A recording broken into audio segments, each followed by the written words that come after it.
Although Russia managed to find an effective strategy for its failing army and achieve several tactical successes in eastern Ukraine after major defeats near Kiev and Kharkiv, even in the conquered areas, Ukrainian defenders do not give them peace.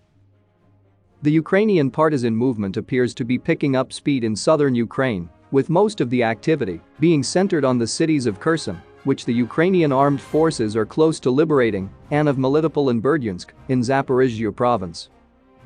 According to a recent interview with the partisan leader, Volodymyr Zemchahov, many of the fire bombings of infrastructure and facilities in the Russian Federation may be the handiwork of ethnic Ukrainians living in Russia. If so, that would mean that Ukrainian guerrillas are now active in Russia as well. Zemchahov also revealed two interesting items.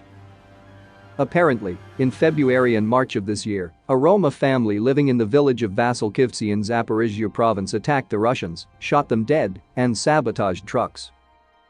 But, because the Roma used open telephone lines, they were found and killed. Zemchahov also claims that over 250 people have been arrested for supporting the Ukrainian partisans in Kherson province, evidence perhaps of the underground movements consisting of no fewer members as well.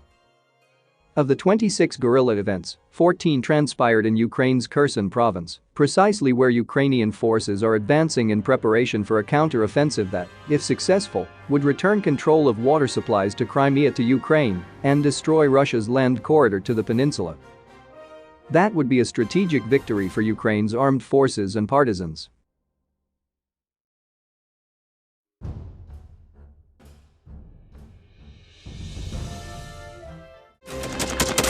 Thanks for watching, and don't forget to subscribe.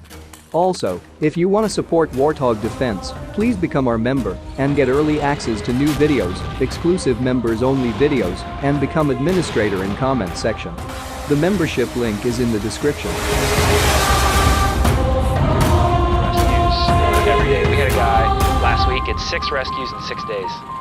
He's doing the job every day.